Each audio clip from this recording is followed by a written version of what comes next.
Hey guys, my name is David Lovelace. I give leadership to all of our groups here at First Orlando, all of our discipleship initiatives.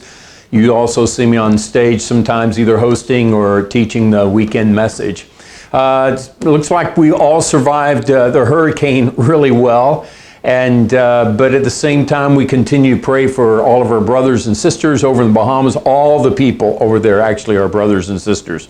And so a lot of us are engaged in relief efforts, and so hopefully you'll join us in that. I just wanted to send you this quick video just to kind of give you an overview of what's about to come up with our whole Starting Over series. We are so jazzed about this. You know what? We have almost 300 existing life groups that are going to be going through this fall. Plus we have an additional 300 brand new gatherings. Many of you, for the first time ever, are gathering together friends or family members or co-workers for about 5 weeks just to have some rich, meaningful, spiritual conversations. We're just super proud of you for doing that. We've got all kinds of groups. We've got some groups, we've got like about 120 online groups that are going to be meeting for the first time. We have some groups for law enforcement officials. We have groups for students that are going on. We have groups going on for inmates. We have groups going on where they're just gathering together their neighbors. We have groups going on where people have been sitting together for a few months in one of our weekend services, but really didn't know each other, and they're gathering together around Starting Over. So we're just super jazzed about so many different contexts and so many of you that are engaged in this effort. You've heard us by now that the big idea behind this series, Starting Over, is what does it mean to live a life beyond regrets? Most all of us are familiar with the classic term, I want to live a life without regrets, to which I say, good luck with that, right? So most all of us have regrets. And it's like, here's the deal. So how can God redeem or restore or see something resurrected out of the regrets in my life and in your life and the lives of our friends and family members? I know Crone and I are going to be gathering with a group of people in our home beginning next Monday night. And we can't wait to have this discussion with them. For many of you to have these kinds of very honest, vulnerable, discussions and conversations, it might feel a bit awkward if you haven't done it before. But if you'll ease into it with the guidelines we provide you in the past, you'll be fine. Others of you, heck, you have these kinds of conversations all the time, at home, at work, with friends, wherever you might gather, in your third places. So a couple of quick things. First of all, most all of you should have this participants guide, either the paper edition of it or else the digital edition. They're available in both. So what you'll need as you begin, in fact, just a few days from now, our first groups are going to begin. And oh, by the way, it doesn't matter if you start next week or you start a week or two after the series actually begins. You begin when it's best for you and the people you're trying to serve. So in this simple guide right here, the very front end has each of the 5 sessions.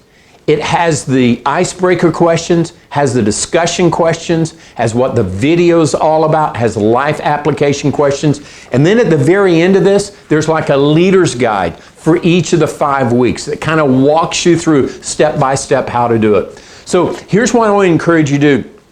If you are gathering together, and you're one of these 300 new gatherings, let me encourage you to find an environment that's as distraction-free as possible. So this might be in your living room, someone else's, an apartment or a home, or it might be in a community center. Or hey, maybe you guys have decided to do this, hang out in a coffee shop or someplace like that. That's terrific. As much as possible, remove as many distractions as you can so that people can stay focused on what's going on in there. Second thing is make sure, when people come, maybe have some light refreshments or encourage other people to serve light refreshments. Don't make it complicated. Keep it super, super easy and simple for you and for all of them. And then make sure everyone knows each other. Go around the circle, have people introduce themselves, have them, talk about their name, their family, how long they've been here in Orlando, what they do for a living, and what's one fun thing they did this last summer, or what was one fun thing they wanted to do but weren't able to do.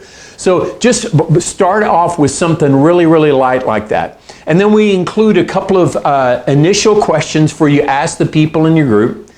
Then we're going to encourage you to use the videos in the facilitator guide that we've written and that you should have received by now.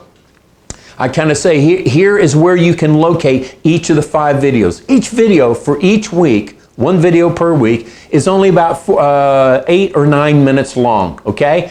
And so you can use your laptop, you can use a phone, or else if you have an Apple TV device attached to a TV screen, you can toss it up on there.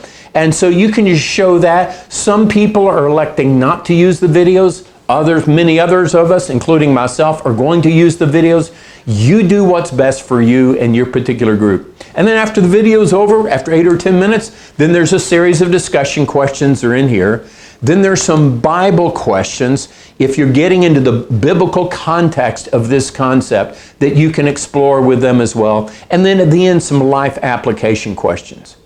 So a couple of other tips and all that. Make sure that you tell people as you're beginning the conversation that you want everyone to be able to participate.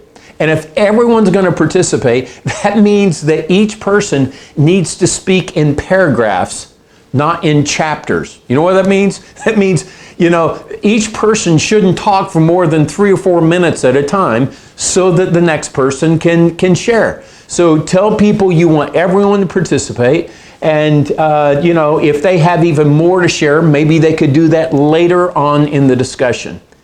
But here's the key. The key is for you to just facilitate some good conversations around each of these 5 topics each week. And you're going to see some great, great things happen. This particular 5-week series isn't about trying to transmit more information. It's about cultivating and facilitating even more conversation around some of the most meaningful things that are transpiring in our lives. So if you run into any trouble, let me encourage you. What you can do is you can email us at starthelp@firstorlando.com, okay? So if you have questions arise about your group, you need more guides, maybe you hit a trouble spot, maybe you're confused about something, just email us at starthelp@firstorlando.com, or you can text us. The number to text is 407-250-1508. That's 407-250-1508. We're going to be available 7 days a week for the next couple of months to be able to answer any questions you have. We'd also love to hear about some stories. What's going on? How's your group responding to everything? Again, you can email us or you can text us right there. And we would love for other people to be encouraged by your stories. We would like to be able to encourage each other with those stories. So we believe that together, you and I are going to be making a difference here in Central Florida and throughout the world in some brand new ways this fall. May God anoint and bless and pour out His favor upon all of our efforts.